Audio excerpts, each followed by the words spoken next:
الحمد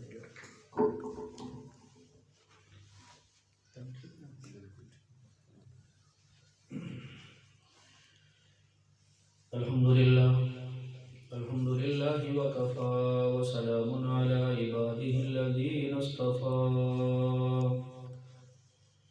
خصوصا على سيد الرسل وخاتم الأنبياء وعلى آله وأصحابه الأتقياء. أما بعد، أعوذ بالله من الشيطان الرجيم. بسم الله الرحمن الرحيم. وما أرسلنا من رسول إلا ليطاع بإذن الله. صدق الله وصدق رسوله النبي الكريم. سارے حضرات درود پاک پڑھنا. اللهم صل على محمد وعلى آل محمد كما صليت على إبراهيم وعلى آل إبراهيم إنك حميد مجيد. اللهم بارك على محمد وعلى آل محمد كما باركت على إبراهيم وعلى آل إبراهيم إنك حميد مجيد.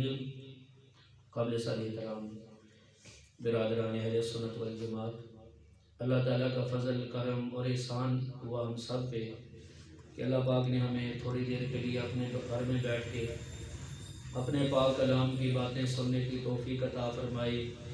اپنے پیارے نبی صلی اللہ علیہ وسلم کی پیاری باتیں سننے کی اللہ نے ہمیں توفیق عطا فرمائی. میرے مسلمان بھائیوں، پچھلے جو 2 درس ہوئے تھے اس میں فضائل درود و سلام کے اوپر بات ہوئی تھی الحمدللہ، اور آپ رات نے وہ باتیں سے بات فرما لی تھی. اور آج کے درس میں بھی ایک بڑی اہم بات عرض کرنی ہے. وہ بات یہ ہے کہ آج ہم مسلمان الحمدللہ ہمیں اللہ نے جو نسبت عطا فرمائی ہے وہ سب سے اونچی نسبت ہے حضور صلی اللہ علیہ وسلم کے امتی ہونے کی. لیکن اس کے ساتھ ہی دکھ اور افسوس کی بات یہ ہے کہ اکثر ہم مسلمان، خاص طور پر ہمارا نوجوان طبقہ، وہ اپنا آئیڈیل کسی اور کو سمجھتے ہیں.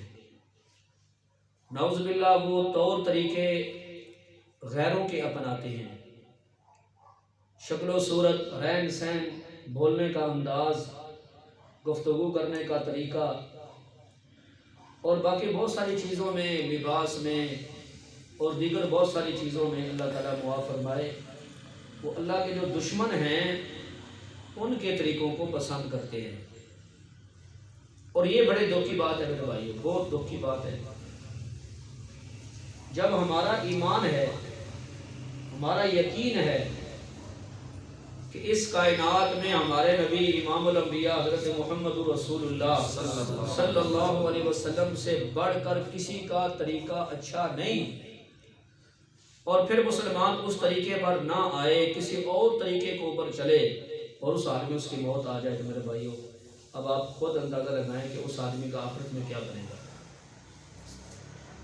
تو اس چیز کی میرے بھائیوں ضرورت ہے، اس چیز کی ضرورت ہے کہ ہم اپنے مسلمان بزرگوں کو بھی، اپنے بچوں کو بھی، اپنے نوجوانوں کو بھی، اپنی بچیوں کو بھی، اپنی ماؤں بہنوں بیٹیوں کو بھی یہ بات سمجھائیں کہ ہمارے نبی صلی اللہ علیہ وسلم کا کیا مقام ہے اللہ کے ہاں، ان کی کتنی عظمت ہے، کتنا بڑا مقام ہے، اور ان کی اتباع اور تابع داری کے بغیر نجات نہیں ہے. بات سمجھ آ رہی ہے کہ نہیں آ رہی؟ اگر سمجھ آ رہی ہے تو تھوڑا تھوڑا آپ ساتھ بولتے جائیں. اس کی وجہ یہ میرے بھائیوں کہ آج خاص طور پر ہماری نوجوان نسل، کیونکہ یہ بات میں اس لیے نہیں کر رہا کہ سنے سنائی، کیونکہ لوگ آتے ہیں ہمارے پاس، ہمیں بتاتے ہیں باتیں اپنے بچوں کی، اپنی بچیوں کی. آج کی نوجوان نسل فلمیں، ڈرامے اور نٹ کے ساتھ وابستہ ہونے کی وجہ سے دین سے اتنے دور ہو گئے ہیں، اتنے دور ہو گئے میرے بھائیوں کہ ان کی دنیا بھی برباد ہو رہی ہے اور آخرت بھی برباد ہو رہی ہے. جب ہمارے دلوں میں، ہمارے دماغ کے اوپر ہمارے پیغمبر صلی اللہ علیہ وسلم کی عظمت ہمارے ذہنوں میں ہوگی کہ ہمارے نبی علیہ السلام کی یہ شان ہے، یہ عظمت ہے، یہ مقام ہے، جو آپ کی اتباع کرتا ہے، آپ کی تابعداری کرتا ہے، آپ کی سنت کے مطابق زندگی گزارتا ہے، اللہ تعالیٰ اسے کیا عطا فرماتے ہیں؟ جب تک صحیح معنوں میں یہ بات ہمارے ذہنوں میں نہیں آ جاتی، یا اپنی نسلوں کو ہم یہ بات نہیں سمجھا سکتے، جب تک ان کو یہ بات نہیں سمجھاتے میرے بھائیوں، اس وقت تک ہماری نسلیں بچ نہیں سکتی۔ اور یہ ریکارڈ بیان جو ہو رہا ہے، اس کا بھی مقصد یہی ہے کہ ہم یہ باتیں اپنے بچوں تک پہنچائیں، اپنی نسلوں تک پہنچائیں، اور تاکہ میرے بھائیوں وہ تباہی سے بچ جائیں، ہلاکت سے بچ جائیں۔ دیکھو نا، ناکامی اور ہلاکت دو طرح کی ہوتی ہے۔ ایک ہلاکت وہ ہوتی ہے جو صرف دنیا کے اعتبار سے ہوتی ہے، کہ ایک بندے پر موت آ گئی، آخری حد کسی بھی چیز کی تکلیف کی موت ہی ہوتی ہے نا۔ اگر ایمان کی حالت میں آ گئی، اسلام کی حالت میں آ گئی، کلمہ کی حالت میں آ گئی تو کوئی بات نہیں، دنیا تو جانے ہی ہے۔ لیکن خدا نخواستہ اگر میرے بھائیوں نافرمانی کرتے ہوئے، گناہ کرتے ہوئے نبی علیہ الصلوۃ والسلام کی نافرمانی میں موت آ گئی تو موت تو آگے، لیکن آگے قبر میں جو میرے بھائیوں مار پٹائی ہوگی اور قبر کے اندر جو عذاب ہوگا، یہ تو ایسی ناکامی ہے کہ اس کا تو کوئی ازالہ ہی نہیں ہے۔ تو اس لیے میرے مسلمان بھائیوں، ہمیں اپنی بھی فکر کرنی ہے اور اپنی نسلوں کی بھی فکر کرنی ہے، بولیے کرنی ہے۔ اور یہ مقصد ہے درس قرآن کا، اور کوئی مقصد نہیں ہے۔ ضرورت ہے میرے بھائیوں اس چیز کی۔ تو آج کے درس میں اسی بات، یہ جو موضوع میں نے آپ کے سامنے گزارش کی ہے، اسی پر چند باتیں عرض کروں گا، اور امید ہے کہ آپ رات توجہ سے سماعت فرمائیں گے انشاءاللہ۔ میرے مسلمان بھائیوں، دیکھو اللہ پاک نے ہمیں اتنی بڑی نسبت عطا فرمائی ہے کہ پہلے نبی اور پیغمبر جو دنیا میں آتے تھے، اور جو بھی اللہ کا نبی ہوتا ہے وہ شان والا ہی ہوتا ہے، وہ عظمت والا ہوتا ہے، کیونکہ انبیاء علیہ السلام کا چناؤ اللہ کرتے ہیں۔ لیکن فرق یہ ہے کہ پہلے جو نبی اور پیغمبر آتے تھے، ان کی نبوتیں، ان کی شریعتیں وہ ایک زمانے کے لیے ہوتی تھیں، ایک وقت کے لیے ہوتی تھیں، اور خاص علاقے کے لیے ہوتی تھیں۔ بلکہ ایک ایک وقت میں کئی نبی بھی آتے تھے، بات سمجھا رہی ہے؟ جیسے علماء مثال دیتے ہیں کہ جیسے میں موسمی پھول ہوتے ہیں نا، موسمی پھول تو اپنے اپنے موسم میں وہ پھول کھلتے ہیں، خوشبو دیتے ہیں، بہار دیتے ہیں، لیکن موسم کے ساتھ پھر ختم ہونے کے ساتھ ختم ہو جاتے ہیں۔ تو ایسی ایک ایک وقت میں کئی نبی آتے ہیں، پیغمبر آتے ہیں، ان کی شریعتیں آتی، کتابیں آتی، لیکن جب زمانہ ختم ہو جاتا یا ان کی جو حد ہوتی تھی، جس علاقے تک ان کی نبوت تھی، دوسرے علاقے میں دوسرے نبی کی نبوت ہوتی ہے۔ لیکن اللہ تعالیٰ نے ہمیں جس نبی اور پیغمبر کی امت میں اللہ نے پیدا کیا ہے، ان کو اللہ پاک نے یہ اعزاز عطا فرمایا ہے، یہ عظمت عطا فرمائی ہے کہ وہ کسی خاص وقت کے لیے نبی نہیں، خاص علاقے کے نبی نہیں، کسی خاص زمانے کے نبی نہیں، بلکہ تا قیامت نبی ہیں، اور ساری کائنات کے وہی نبی ہیں۔ سبحان اللہ۔ ساری کائنات کے بولو بولو بولو بولو وہی نبی ہیں، اور تا قیامت ہے جو بھی جنت میں جانا چاہتا ہے تا قیامت اسے حضور صلی اللہ علیہ وسلم کی نبوت کا اقرار کرنا ہوگا، تب جب وہ جنت میں جائے گا، ورنہ اس کے بغیر جنت میں نہیں جا سکتا۔ بے شک پڑھتا رہے لا الہ الا اللہ موسیٰ کلیم اللہ، لا الہ الا اللہ عیسیٰ روح اللہ، لا الہ الا اللہ آدم صفی اللہ، لا الہ الا اللہ اسماعیل ذبیح اللہ، پڑھتا رہے، نہیں جائے گا جنت میں جب تک کہ وہ یہ اقرار نہ کر لے لا الہ الا اللہ محمد الرسول اللہ صلی اللہ علیہ وسلم۔ اللہ نے ہمیں اس نبی کی امت میں پیدا کیا جن کو اللہ نے یہ اعزاز عطا فرمایا۔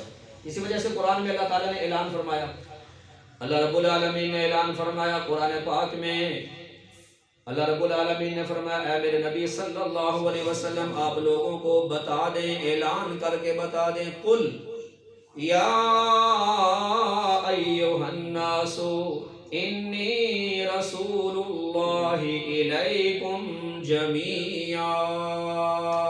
سبحان اللہ، سبحان اللہ، سب نے کہنا ہے اے ساری دنیا کے انسانوں، عرب والو، عجم والو، ہر مذہب والو، انسانوں، یا ایھا الناس، اے ساری دنیا کے انسانوں، اللہ نے مجھے تم سب کی طرف نبی اور پیغمبر بنا کے بھیجا ہے۔ جبکہ پہلے نبی خاص علاقوں کے لیے آتے تھے، پہلے نبی خاص اپنے وقت کے لیے نبی بن کے آتے تھے، لیکن حضور صلی اللہ علیہ وسلم کو اللہ نے ساری کائنات کا نبی بنا کے بھیجا اور سارے زمانوں کا نبی بنا کے بھیجا۔ سبحان اللہ۔ بلکہ ایک بات میں آپ کو اور بھی بتاتا ہوں، حجت الاسلام مولانا محمد قاسم نانوتوی رحمۃ اللہ علیہ نے ایک بڑی عجیب بات لکھی ہے، اور وہ بات قرآن کی آیات اور حدیث کو سامنے رکھ کے لکھی ہے، لیکن سمجھانے کے لیے بعض اوقات الفاظ کو آسان کر کے سمجھایا جاتا ہے کہ ہمارے نبی صلی اللہ علیہ وسلم کو اللہ نے ہر اعتبار سے کامل اور مکمل نبوت عطا فرمائی، کامل اور مکمل، اتنی کامل اور مکمل کہ حضور صلی اللہ علیہ وسلم کے صدقے آپ کے توفیل اور آپ کے واسطے پہلے سارے نبیوں کو نبوت ملی، اور حضور کی امت میں جتنے لوگ تھے جن جن کو ولایت ملی وہ سب حضور کے صدقے میں ملی۔ سبحان اللہ۔ سارے نہیں کہنے سبحان اللہ۔ سبحان اللہ۔ جی ہاں تو میں آپ کو یاد لینا چاہتا ہوں، تجھے سن لو بیان کر لیا۔ پہلوں کو نبوت ملی اور بعد والوں کو ولایت ملی۔ اس کی ایک مثال سمجھے، آپ سائنس پڑھانے والوں سے یا جو بچے کالج میں پڑھتے ہیں ان سے پوچھ لیں کہ یہ جو سورج ہے نا، سورج اس کی جو روشنی ہے نا یہ اپنی ہے، دی اللہ نے ہے، لیکن یہ کسی اور ستارے سے نہیں لیتا، اس کی اپنی روشنی ہے۔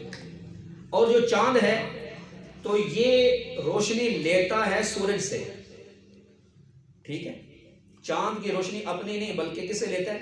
سورج سے۔ اس کی روشنی سورج سے آتی ہے، یہ سورج کا فیض ہے۔ بالکل اسی طرح میرے اور آپ کے نبی امام الانبیاء حضرت محمد رسول اللہ صلی اللہ علیہ وسلم کو اللہ نے جو نبوت عطا فرمائی وہ آپ کی ذاتی ہے، کسی اور نبی کے توفیل اور واسطے سے نہیں ہے۔ باقی جتنے نبیوں کو نبوت ملی وہ حضور پاک کے توفیل میں ملی، اور جتنے ولیوں کو ولایت ملی وہ حضور پاک کے توفیل میں ملی۔ سبحان اللہ۔ گل سمجھ آئیے کہ نہیں آئی؟ سارے بولو آئیے۔ تو حضور صلی اللہ علیہ وسلم کی نبوت کامل اور مکمل ہے۔ میں نے ایک درس میں آپ کو اشارہ دیا تھا ایک بات کی طرف کہ آج بہت سارے لیکچرار ہیں ہمارے نیٹ کے اوپر بیٹھے ہوئے، کوئی یہودی ہے کوئی عیسائی ہے، وہ دعوت دے رہے ہیں یہودی ہو جاؤ عیسائی ہو جاؤ۔ ہمارے بہت سارے بھولے بالے مسلمان جو اپنے علماء کی تو سنتے نہیں ہیں، اپنے علماء سے تو انہوں نے متنفر کر دیا نا، مولوی ہیں جو اندر تو مولوی ہیں، وہ مولوی کہہ کہ لوگوں کو نوجوانوں کو علماء سے دور کر دیا تو ان کی جھولے میں گرا دیا۔ کوئی ملحد ہو رہا ہے، کوئی یہودی ہو رہا ہے، کوئی عیسائی ہو رہا ہے، اپنے تو مولویوں کی بات سننی نہیں ہے۔ بھئی اپنے کو بھی سنو نا، اپنے علماء کی بھی سنو۔ تو اللہ رب العالمین نے ہمارے پیغمبر صلی اللہ علیہ وسلم کو ایسی نبوت عطا فرمائی جو ہر اعتبار سے کامل اور مکمل ہے۔ سبحان اللہ۔ اسی وجہ سے نبوت تو پہلے نبیوں کو بھی ملی، لیکن ختم نبوت کا جو سہرا اور تاج اللہ نے عطا فرمایا وہ بھی میرے اور آپ کے نبی صلی اللہ علیہ وسلم کو اللہ نے عطا فرمایا۔ سبحان اللہ۔ اور ختم نبوت کا پتہ ہے کیا مطلب ہے؟ یہ بھی میں تھوڑا سا سمجھاتا ہوں۔ ختم نبوت کا جو سہرا اور تاج ہے یہ کسی اور نبی کو نہیں ملا، بلکہ قرآن نے اعلان کر دیا ما کان محمد ابا احد من رجالکم ولكن رسول اللہ وخاتم النبیین۔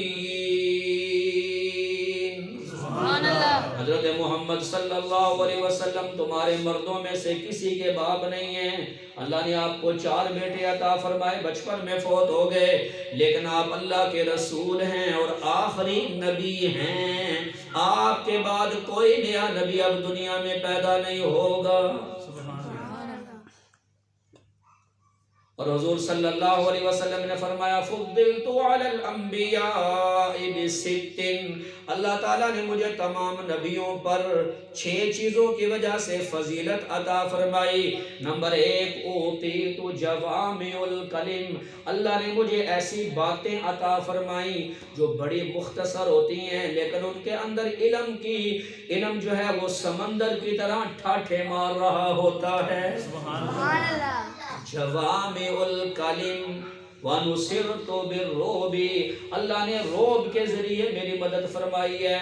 جب سرکار جہاد کے لیے نکلتے تھے، دشمنوں سے 1 مہینے کی مسافت پہ ہوتے تھے، اللہ تعالیٰ کافروں کے دلوں میں روب ڈال دیتے تھے۔ وَأُحِلَّتْ لِيَ الْغَنَائِمُ، اللہ تعالیٰ نے میری امت کے لیے مال غنیمت کو حلال کر دیا ہے۔ پہلے لوگوں کے لیے مال غنیمت حلال نہیں تھا، جو جہاد میں مال ملتا ہے۔ وَجُعِلَتْ لِيَ الْأَرْضُ مَسْجِدًا وَطُهُورًا، اللہ تعالیٰ نے ساری زمین کو میری امت کے لیے نماز پڑھنے کی جگہ بنا دیا ہے، پاکی حاصل کرنے کا ذریعہ بنا دیا ہے۔ مسجد کسی جگہ نہیں ہے، نہیں ملتی، کسی جگہ بھی پاک زمین پہ نماز پڑھ لو نماز ہو جاتی ہے۔ پانی نہیں ملتا، مٹی سے تیمم کر لو، جسم پاک ہو جاتا ہے۔ سبحان اللہ۔ وَأُرْسِلْتُ إِلَى الْخَلْقِ كَافَّةً، اللہ تعالیٰ نے مجھے سب کائنات کے لیے نبی بنا کے بھیجا ہے۔ وَخُتِمَ بِيَ النَّبِيُّونَ، اور اللہ تعالیٰ نے مجھے آخری نبی بنا کے بھیجا، میرے بعد کوئی نیا نبی پیدا نہیں ہوگا۔ اللہ اکبر۔ ایسی اللہ نے ہمیں ایسے نبی صلی اللہ علیہ وسلم کی امت میں پیدا کیا جن کو اللہ نے ہر اعتبار سے کامل اور مکمل نبوت عطا فرمائی۔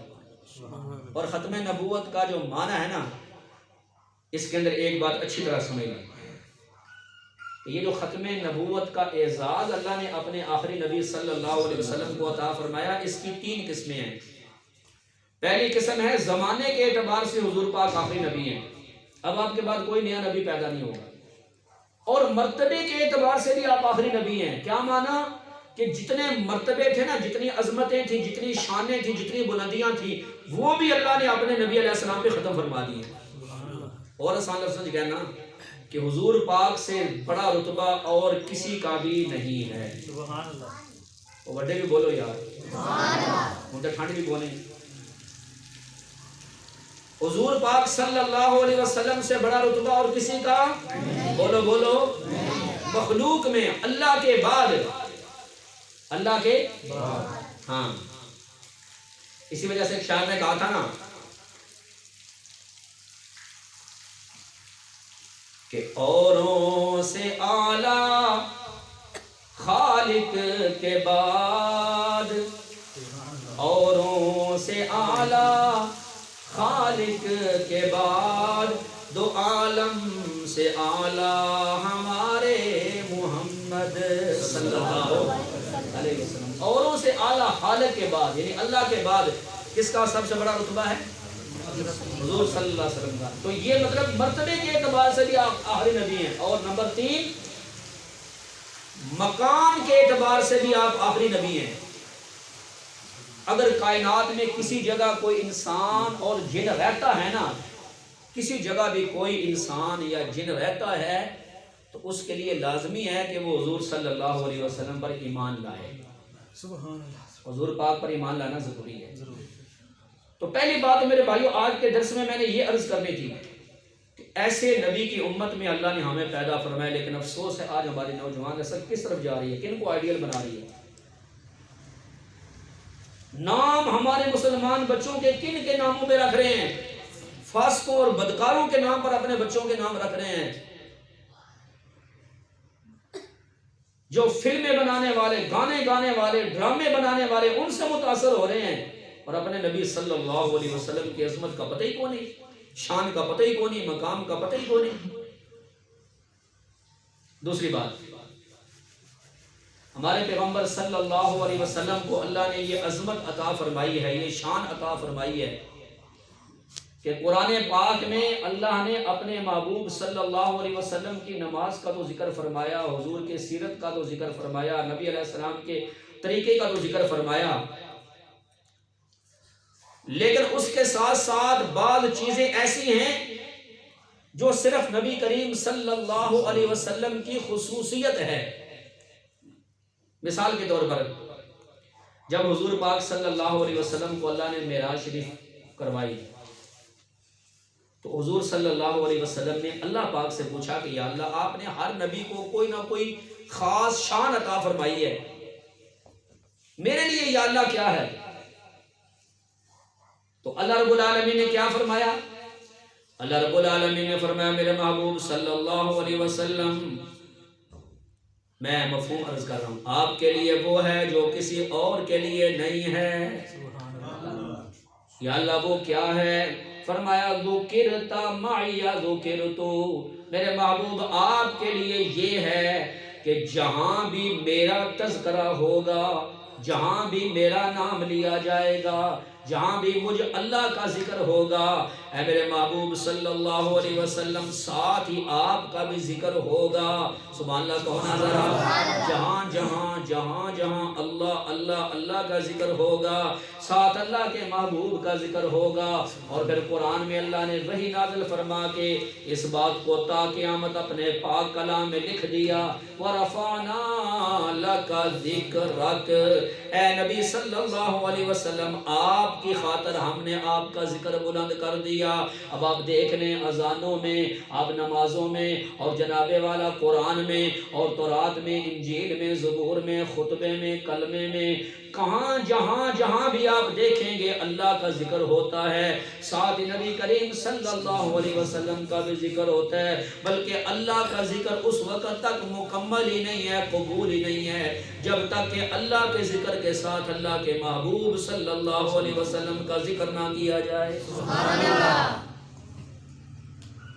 اس سے آپ اندازہ لگائیں کہ ہمارے نبی صلی اللہ علیہ وسلم کی کتنی بڑی شان ہے، کتنی بڑی عظمت ہے۔ لیکن آج میرے بھائی مسلمان کس طرف جا رہے ہیں؟ اور میں نے خطبے میں جو آیت مبارکہ پڑھی ہے اس میں تو اللہ نے فیصلہ ہی فرما دیا ہے۔ وہ فیصلہ کیا ہے؟ کہ یاد رکھو نبی اور پیغمبر جو دنیا میں آتے ہیں ان کا ایک مقصد ہوتا ہے کہ لوگ ان نبیوں کی اطاعت کریں، ان کی پیروی کریں۔ لیکن اطاعت اور پیروی کس چیز میں؟ کسی چیز کا نام نہیں لیا۔ بڑے کام کی بات عرض کرنا چاہتا ہوں، پہلے آیت سنیں پھر اللہ رب العالمین نے فرمایا وَمَا أَرْسَلْنَا مِن رَّسُولٍ إِلَّا لِيُطَاعَ بِإِذْنِ اللَّهِ، سبحان اللہ، کہ ہم نے جتنے نبی اور رسول بھیجے ہیں ان کا مقصد یہ ہے کہ اللہ کا حکم سمجھ کے ان نبیوں کی پیروی کی جائے، ان نبیوں کی اطاعت کی جائے، ان نبیوں کی سنت پہ چلا جائے، ان پیغمبروں کی سنت کو زندہ کیا جائے، ان نبیوں کے پیچھے چلا جائے۔ یہ مقصد ہوتا ہے نبی کو دنیا میں بھیجنے کا۔ گل سمجھ آ گئی؟ کون نہیں آئی؟ سارے بولو۔ نبی کو دنیا میں بھیجنے کا یہ مقصد ہوتا ہے، لیکن یہاں کسی چیز کا نام نہیں لیا۔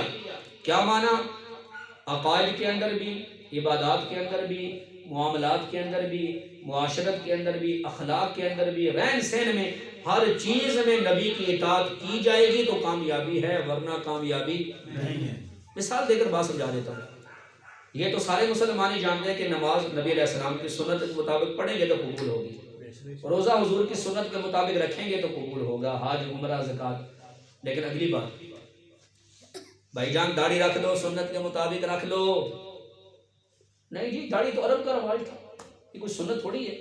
یہ بات وہ کہہ رہے ہیں جو اپنے آپ کو مذہبی سکالر کہتے ہیں۔ چلو ایک جاہل مسلمان داڑھی نہیں رکھتا لیکن داڑھی سے نفرت بھی نہیں کرتا، اب یہ لوگوں کو زہر گھول کے ان کو ذہنوں میں ڈالے، نہیں یہ تو عرب کا رواج تھا، یہ سنت کون سی ہے، رکھو نہ رکھو اپنی مرضی ہے۔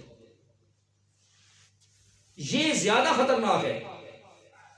میں مثال دیتا ہوں کہ ایک بندہ شراب بیچ رہا ہے نا، شراب شراب شراب، ہر بندے کو پتا ہے کوئی اس کے قریب نہیں جائے گا، مسلمان ہے کیونکہ شراب بیچ رہا ہے، بڑا گندا آدمی ہے۔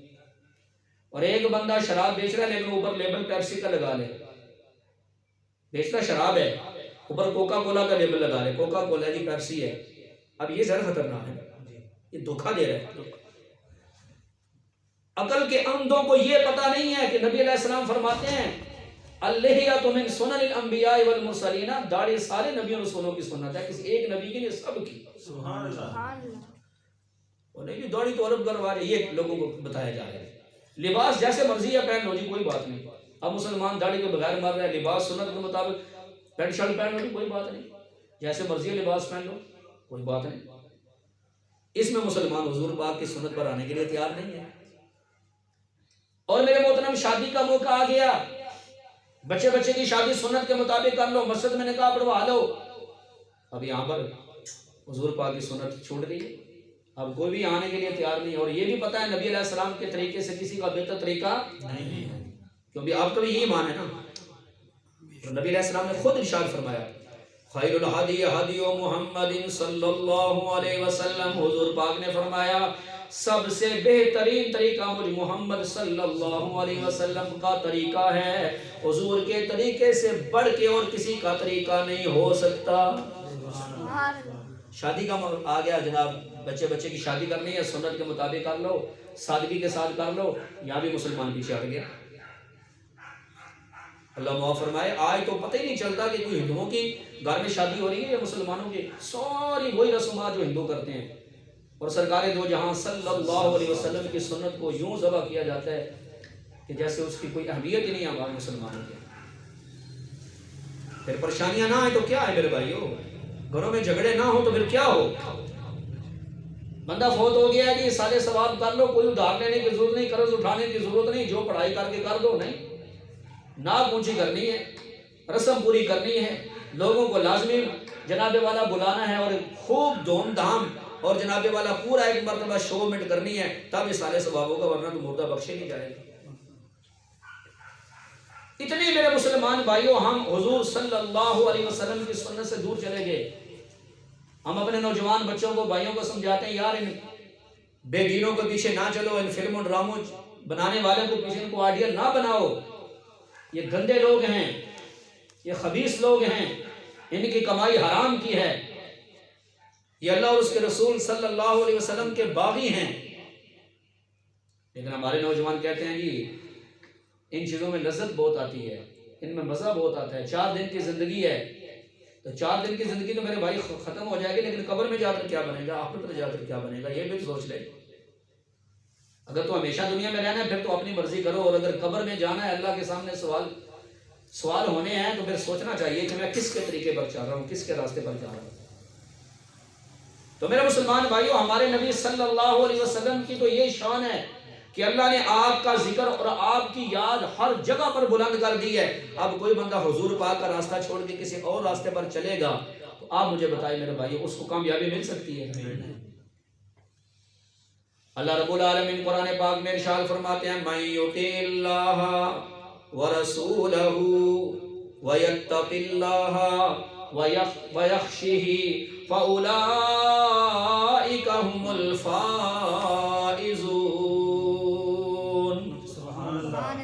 جو بھی بندہ اللہ کی اطاعت کرے گا، اللہ کے رسول صلی اللہ علیہ وسلم کی اطاعت کرے گا، اور جو بھی بندہ اپنے دل میں اللہ کا ڈر پیدا کرے گا، اپنا دل میں اللہ کا خوف پیدا کرے گا، اور آئندہ زندگی گناہوں سے بچ کے گزارے گا، اللہ فرماتے ہیں ایسے لوگ ہیں جو ہمیشہ کے لیے کامیاب ہو جائیں گے۔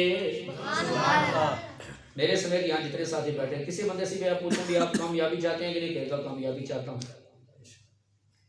جو مر گئے ہیں وہ تو آپ بتا نہیں سکتے، وہ تو قبروں میں پڑے ہیں، لیکن ہم جو زندہ ہیں نا، کسی سے بھی آپ پوچھیں تو میرے بھائیوں کامیابی کا طریقہ اللہ نے خود بتا دیا۔ جو اللہ کی اطاعت کرے گا، جو اللہ کے رسول صلی اللہ علیہ وسلم کی اطاعت کرے گا، میرے مسلمان بھائیوں اللہ فرماتے ہیں ایسے لوگ ہیں جو ہمیشہ ہمیشہ کے لیے کامیاب ہو جائیں گے۔ سبحان اللہ۔ اور تیسری بات آج کے درس کی جو بڑی اہم ہے، مجھ سے آپ پوچھیں، میں آپ سے پوچھوں، آپ کسی مسلمان سے پوچھیں کہ بے بتاؤ اس کائنات میں سب سے خوبصورت اور حسین کون تھے، تو آپ کیا کہیں گے؟ ہمارے نبی صلی اللہ علیہ وسلم۔ بولو کون تھے؟ اسی وجہ سے میرے بھائیو دیکھو ہمارے نبی علیہ السلام کے حسن اور خوبصورتی کا آپ اس سے اندازہ لگائیں، توجہ رکھنا ذرا۔ اللہ تعالیٰ نے کسی نبی کے جسم کے اعضاء کا ذکر قرآن میں نہیں فرمایا۔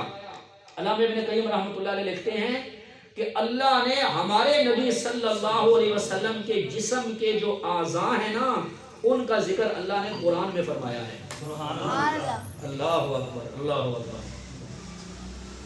مثال کے طور پر قرآن پاک میں اللہ رب العالمین نے اپنے محبوب صلی اللہ علیہ وسلم کے چہرے کا ذکر فرمایا تو وَالضُّحَىٰ کا لفظ بولا، وَالضُّحَىٰ۔